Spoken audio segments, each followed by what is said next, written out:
Hi there. Hi, Boo. How are you? Good. How are you? Well, thank you so much for doing this. Thank you for having me. Yeah. Okay, tell me how to pronounce your name. It's Aminta. Aminta. I Yeah. have been trying. I don't know what I've been saying. I was like, Aminta. I get that one a lot. I was like, how can I not get this out? Okay. Wait, give it to me one more time. Aminta. Aminta. Aminta. That is so pretty. Thank you. I've been saying it wrong this whole time. That's all right. And how do you pronounce your name? Nairi. Nairi. Okay. Very pretty. The Near East. I'm like, yeah, like, is it a nickname? I'm like, it's just 5 letters. I don't have a nickname for you, but yeah, so there's that. So welcome to the channel. Thank you again so much for doing this. I super appreciate it. And I'm really, really excited about this episode because this is a conversation I feel like we need to have in our community, of course.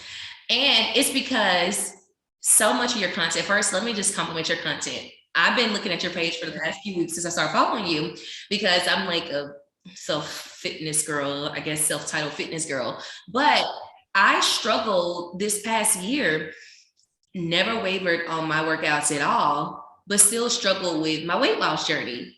And so just hearing you talk about portion sizes, which is a big part of the things that you talk about, not giving up what we deem as like bad food or what we deem as unhealthy, like these past few weeks have helped me too. And so I just see the most change when I actually incorporate things into my diet. So I'm like, this is just so perfect because we just don't, like a lot of times in our community, we go like, oh, I have to eat salads every day. I don't want to do that. And so that's why I'm excited about this. I'm excited for you to share information and give us tips on really, what we should be eating and what we should be doing. So I do just want to take time to introduce you first.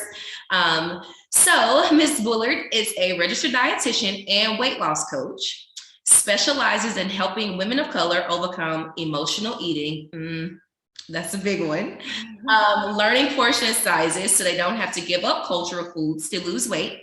And your overall mission is to help women feel good about the end and about their bodies.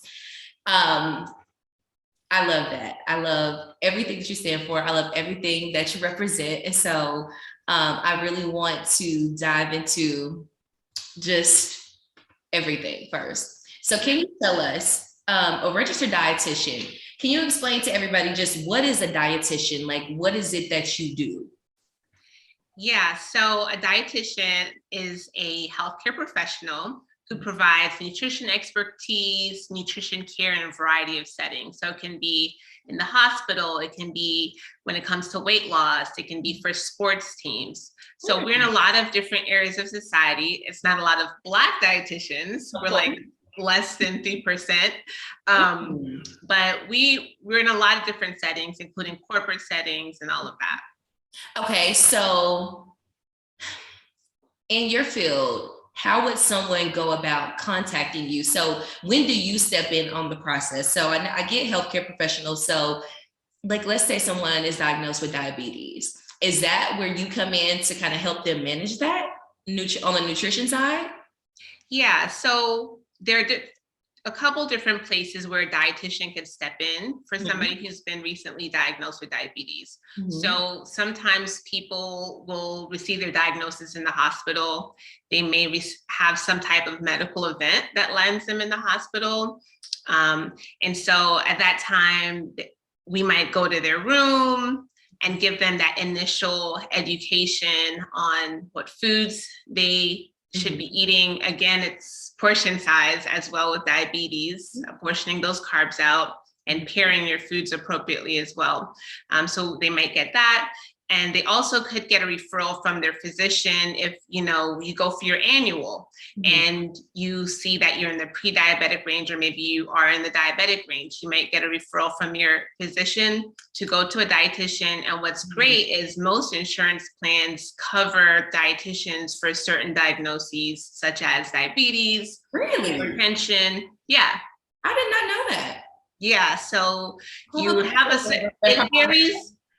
That's useful. Like, I didn't know that. Okay. Okay, Yeah. perfect. I mean, it makes sense. It's just that you don't, especially when you see a lack of color, because I know diabetes affects our community the most. Like, but I've never heard anyone, and I know plenty of people that suffer from diabetes. I've never heard them say, yeah, my doctor recommended me to a dietitian to help with my diet.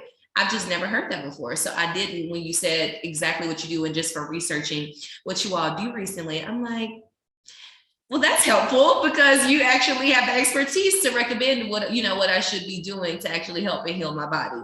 So I guess that's interesting.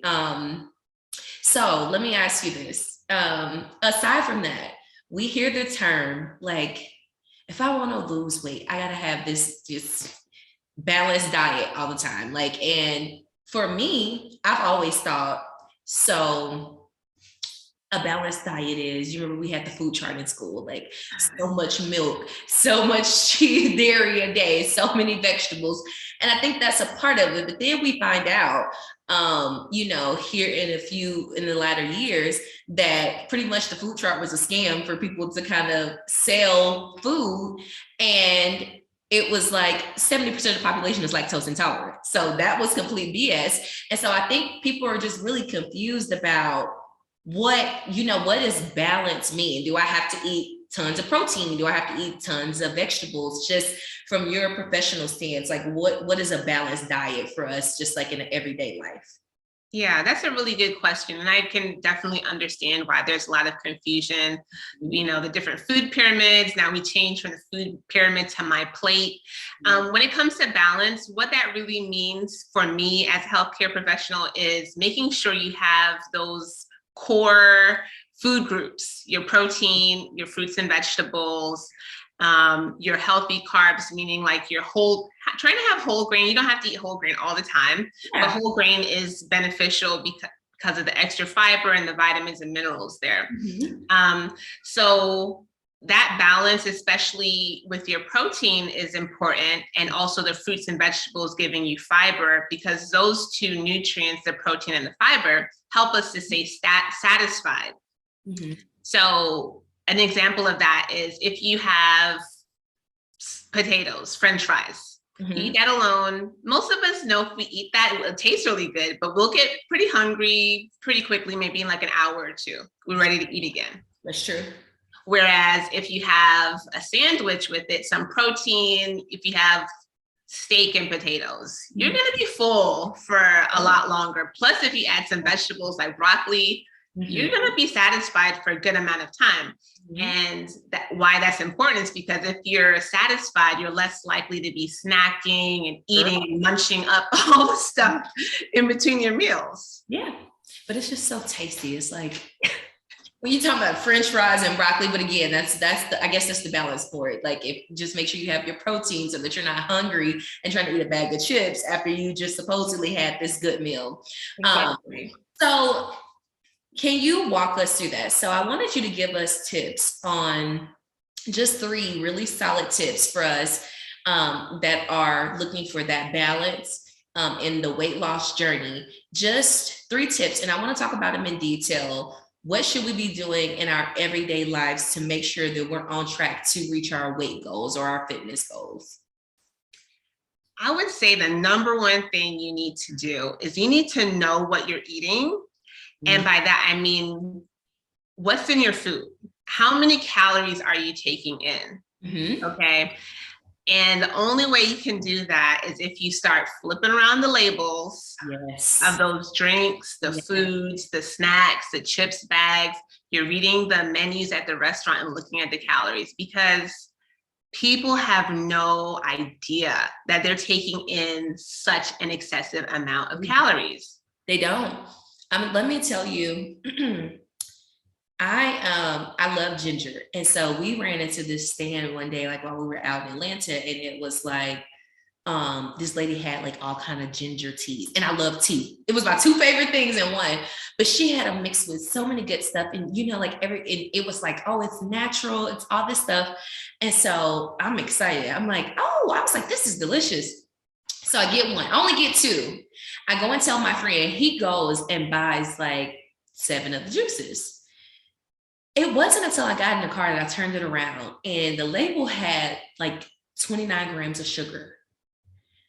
And I said, I threw my other one away. I was like, I'm not drinking that. Like, and so I told him, he was like, man, we didn't even think about looking at the label. And he was like, wait, why did you even look at it? And I was like, because literally once you get in the habit of doing that, you don't know. But it tasted, I was like, oh, it's natural. It has ginger. It has like, you know, natural fruits. So in my mind, I'm like, oh, this is healthy. And I think that happens to a lot of us. We're like going to Smoothie King thinking like, oh, I'm drinking this green smoothie. It's like 50 grams of sugar in it. You might as well have your Snicker bar kinda. Yeah, exactly. And that's such a good point, Nari, because, you know, people think natural, they hear natural, Yes. they say healthy, and they automatically think this is going to make me lose weight.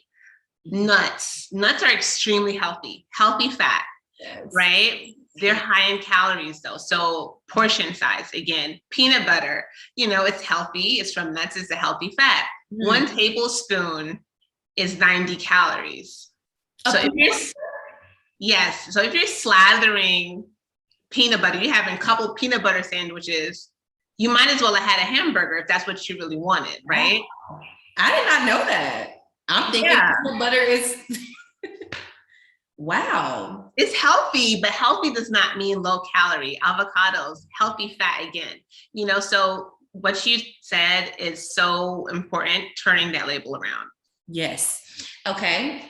So we are looking at our labels. We're gonna go to the store, and if we have to have the fruit or the chips or whatever it is, we're looking at the labels now. What's another tip for us? So we're looking at labels. What else should we be doing? It's really good if you know your baseline. So people can get a little bent out of shape. They don't want to know the truth.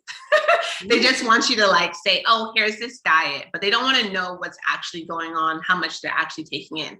But if you're brave enough, if you track your food for a few days, including a weekend day, because most of us eat a little different on the weekends. Those are my cheat days. Those are my only 2 days that I get for me. And I'm like, that's the 2 days I have to like treat myself. I don't know what I'm rewarding myself for, but I'm just rewarding myself for just surviving next Friday, okay? So talk to me about that though. So you said find your baseline. So before you start your weight loss journey, you can track for a couple weekdays and 1 weekend day, and you can get an average of how many calories you're taking in. Okay. So for me, I'm 5'7".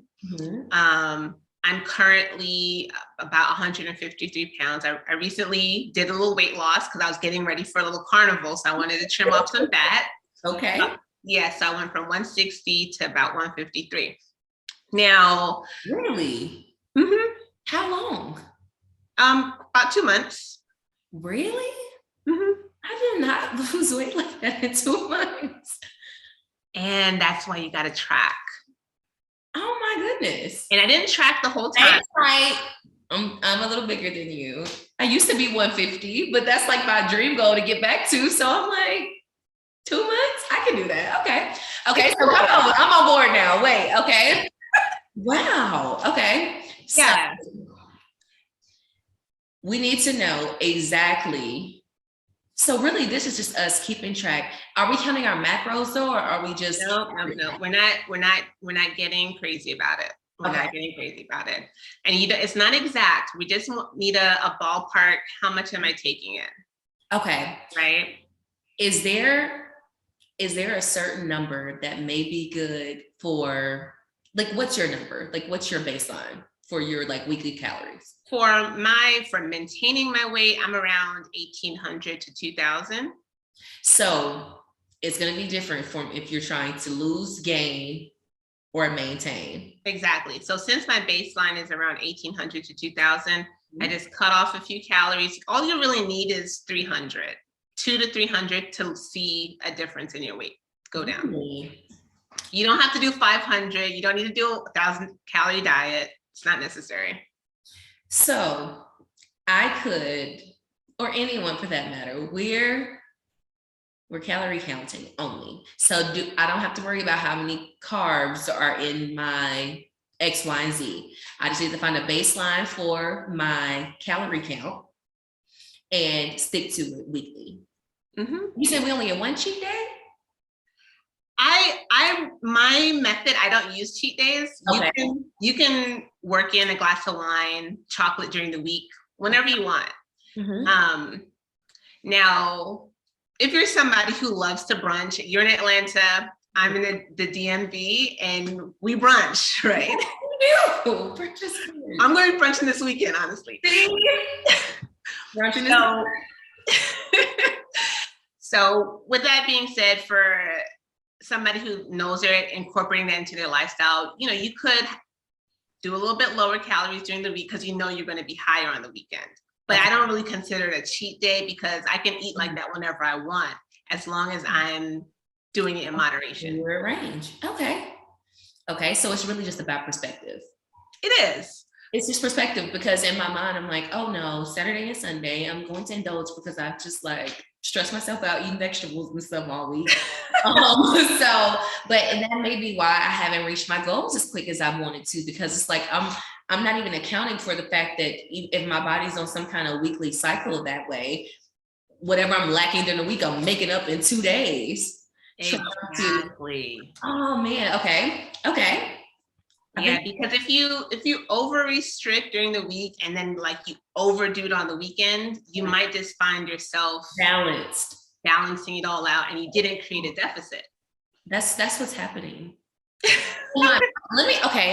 Hear me out. Hear my theory on this. I was thinking, if it's 7 days in a week, right?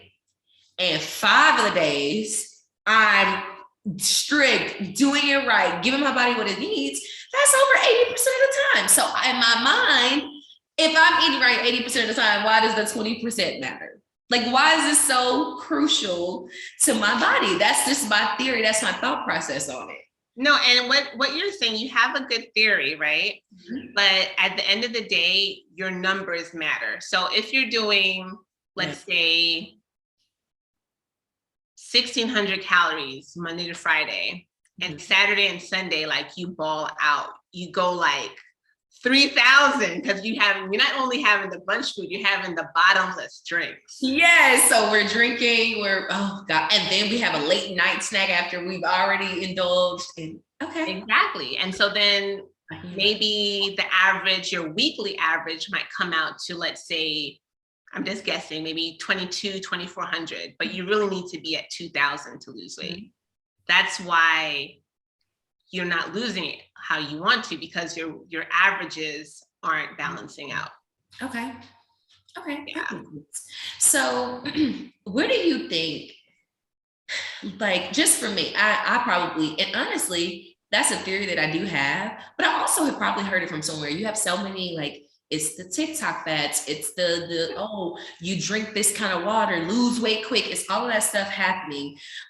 So aside from, I want you to touch on social media a little bit too, but aside from that, where do you think the misinformation from just the basis of nutrition comes from? Well, the thing is that anybody can get on the internet and get on their soapbox, number one. I'm not knocking people who've had legitimate weight loss journeys and they're keeping it off in a healthy way. Yeah. Because I can't knock somebody's personal experience, right? Especially if they're doing this in a healthy way. But besides those people, anybody can get on their soapbox. Number two, anybody can call themselves a nutritionist. It's not a regulated title. That's true. And so that's why it's so important for consumers to look for people who have the regulated titles, whether it's registered dietitian, licensed nutritionist, certified nutritionist. Do you know, I didn't know that until I was wanting to interview you. Yeah. I thought that anybody who was considered a nutritionist had to have some form of certification or degree. It wasn't until I kept seeing your bio, you made it clear, you make it clear, registered dietitian. And so I was like, what is the difference between a nutrition and dietitian? And when I Googled it, I was like, oh, pretty much it is a certification thing. Some of them actually take the extra mile to say, hey, this person is knowledgeable on this topic. They have the certifications to actually give you the information. Right. So and the thing also, in addition to that, is not only the training, but there's also examinations. There's also practice requirements. So anybody can get online and do a nutrition certification, but do they have a practice requirement? Do they have real world experience? You know, it makes a difference. That's true. So you talked about it a little bit. Anybody can get on here and say these things. So I remember a few years ago, you remember the big flat tummy tea trend? Yes. Flat tummy tea. And now you have like the melt away pills, like we have the waist trainers, we have all of this stuff that's supposed to aid us in our weight loss journey. What is your professional? Have you ever tried anything like that first? I haven't tried weight loss aids before. I know you have flat tummy tea, like, you know, they have the diuretic ones that make you pee. They have the diarrhea ones. I do use like a sweatband waist trainer, but it's water weight. Yeah. You know, you're sweating around your stomach. So you will look a little bit smaller, but it's not fat that's burning off. It's water from your stomach area. Thanks. Now all of it, I cannot wait to share this because that makes sense. It's not fat. In our minds, it is. It's like, it just, because I'm so sweaty, I'm like, oh, this is working. Like, this is it. You just told us it's not fat. Okay. Yeah, it's water. And you know, our bodies are made up of like 70% water. Yeah. And then as women too, we have like those water shifts during our cycles as well. So the water fluctuations do affect us as women more than men. But you know, I like my sweatband. I use it, but I'm not burning fat off. Yeah, you're just burning the water, like you said, you're burning water weight. Okay. Yeah. So with those trends, though, what's your professional opinion on it? Because I've done like the flat tummy tea. I did it when it first came out. It's very popular. I still order detox drinks from different companies. But those I think are completely different than the fatty, like, oh, take this pill and lose 10 pounds in a week. Do you see, or do you find that people that you work with, do any of your clients try those things first? Oh yeah, of course. And what is your opinion on like results? Like, because in my mind, I'm like, it's hard to believe that everything is fake. I'm like, maybe it worked for like one person. Yeah. But like, so with your clients, like what are some experiences that they've had with using things like that? It's really interesting actually, because, well, first I'll say with the flat tummy tea, you know, you are losing weight from the waist, right? And if you're not having bowel movements on a regular enough basis, you will have some bloating in your abdomen area, right? So, and most of us women, we want that cinch, right? So the take home with the flat tummy tea is make sure you just have a diet that promotes you having bowel movements regularly. That will help. So you don't have to buy the tea. But I did actually have one client and we were working together.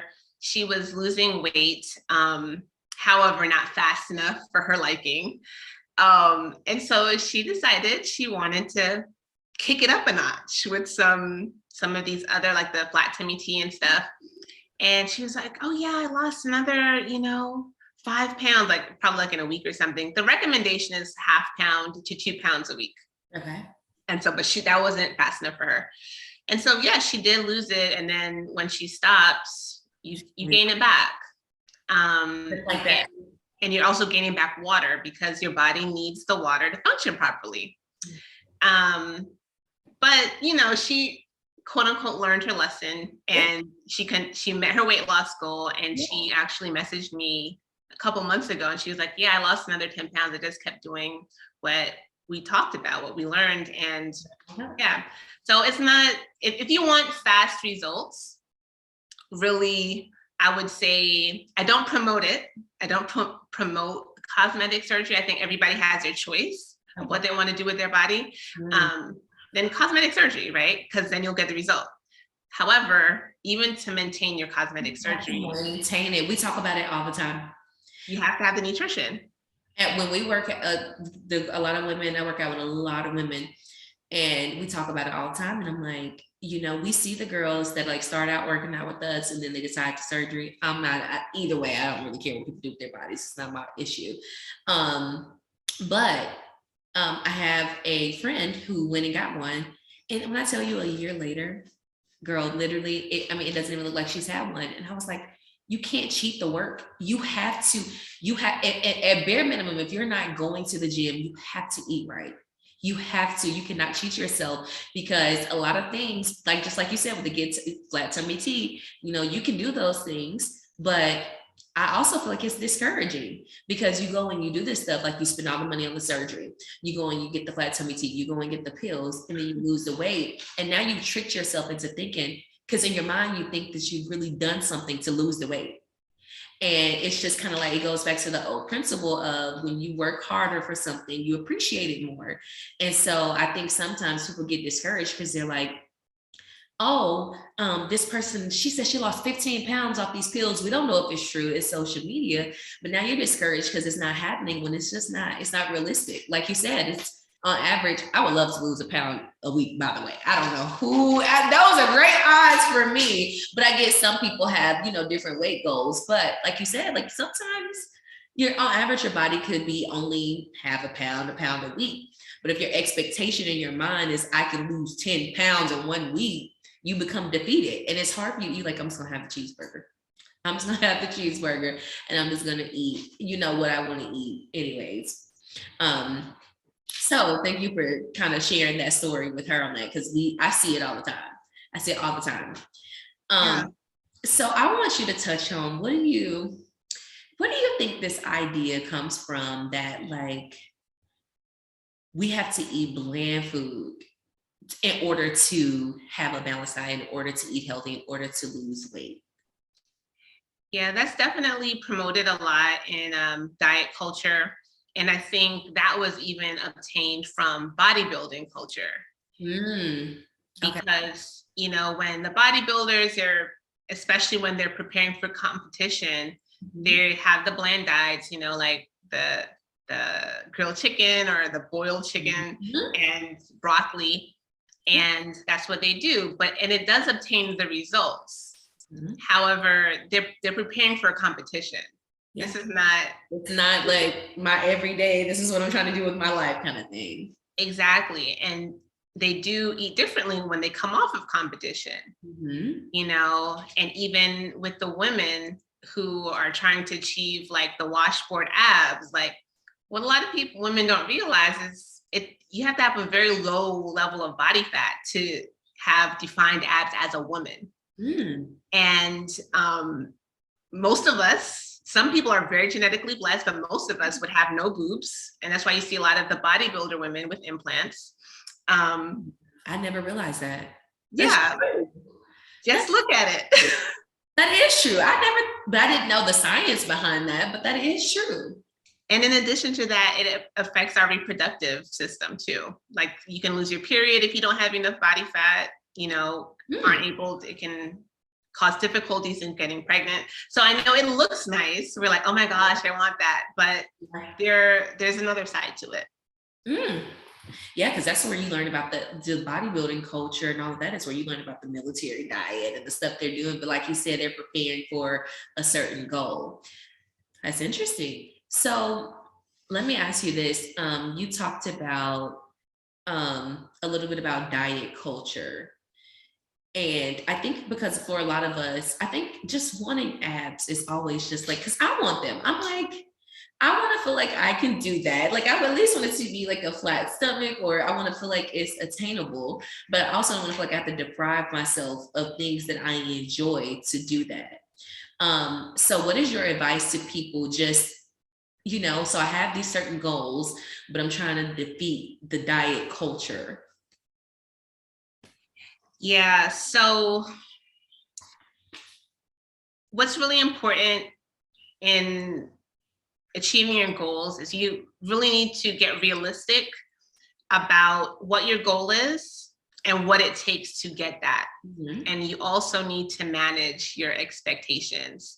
So like I mentioned before, like women who have those washboard abs, you typically have to have very low body fat for that. Yes. Do you want to lose your boobs? No. Because that goes along with it. Fine. I mean, if you want to get implants, cool. Like, it's your body. Like, I'm all for you doing what you want with your body, right? But there are pros and cons to it. You know, me personally, if I drop below a certain level, I'm gonna have no boobs. I want boobs, so I'll carry a little bit of extra fat. That's the long and short of it, you know? So knowing what those expectations are and managing them. What was your body like? Was there ever a time when you had the body you wanted? You know, did you have that smaller stomach? Like, and taking your actual shape into consideration. Because if you didn't have a certain shape, like I'm pear-shaped, I'm never going to be Coca-Cola shaped. Yes, that's so important. That's important. And you brought up genetics in your last point too. And I'm like, yeah, that's another thing from us in social media though. Like you see a certain body type and you're like, I want that.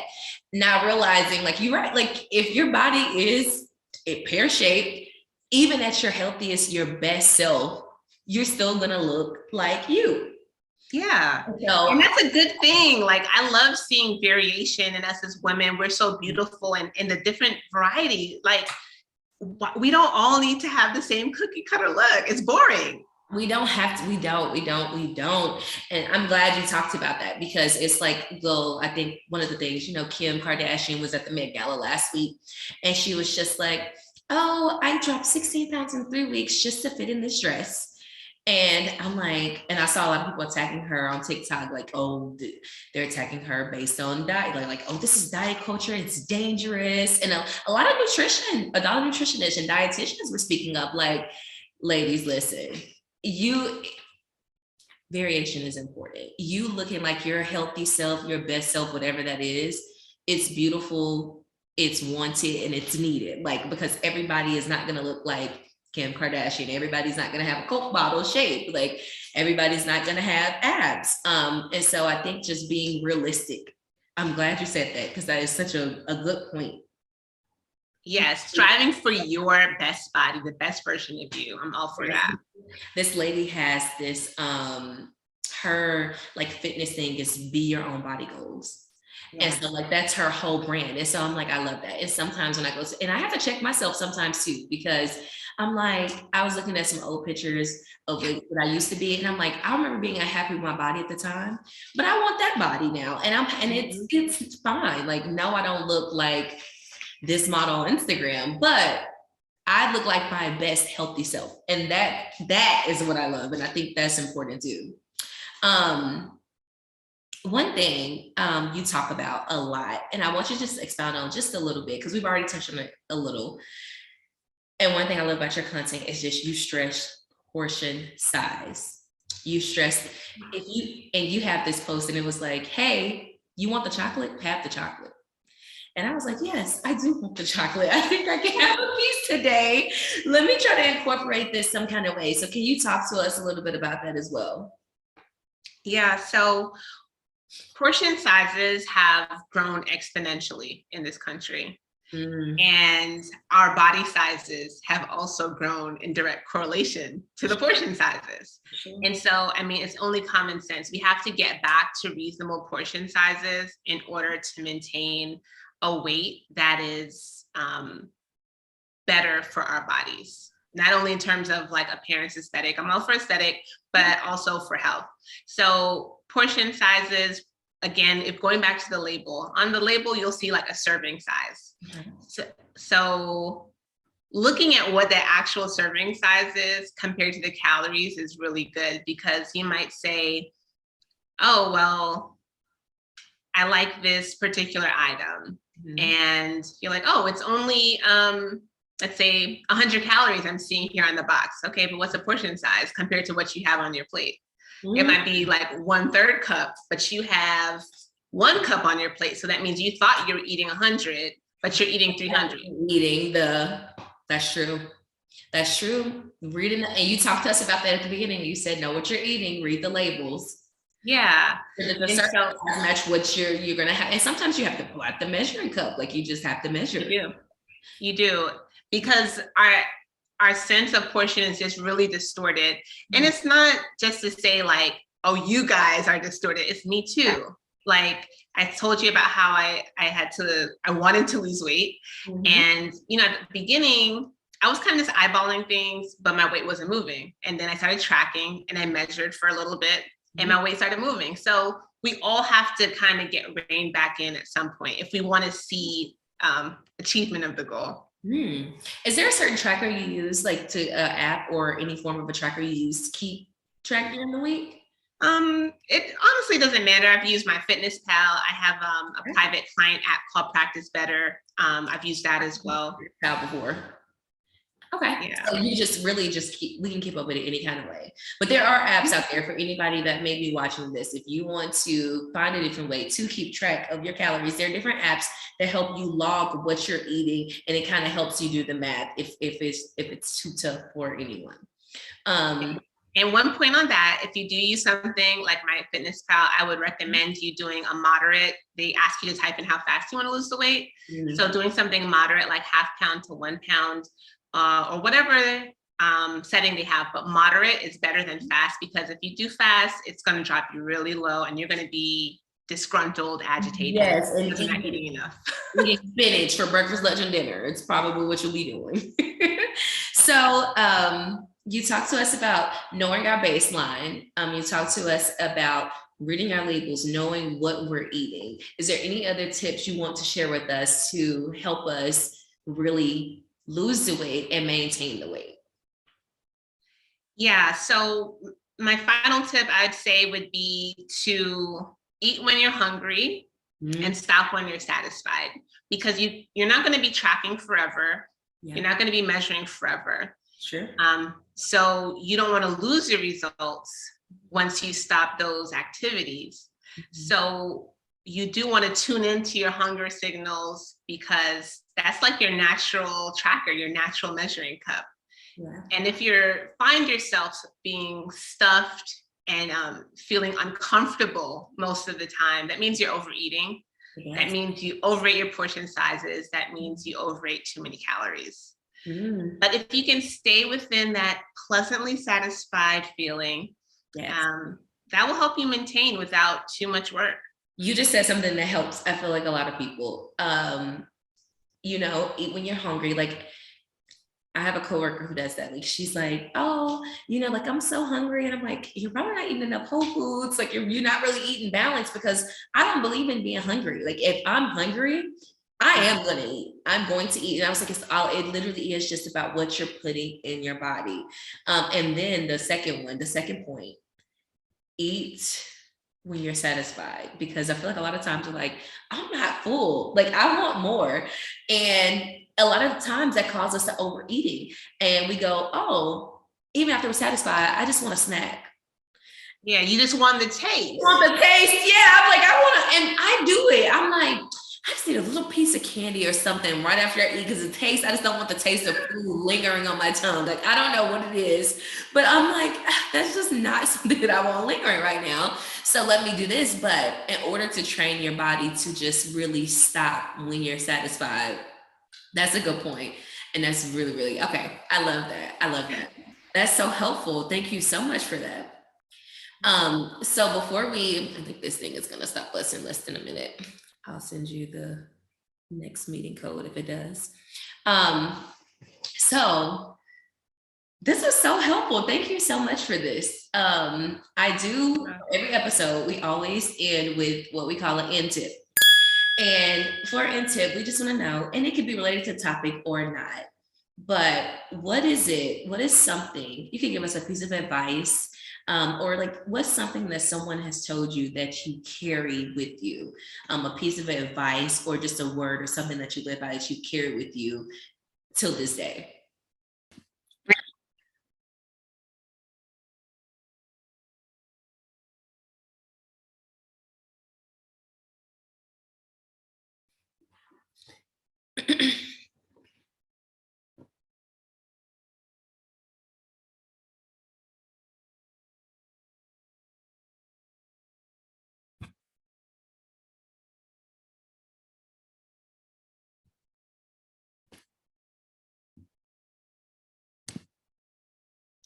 Sorry, it didn't want us to be great.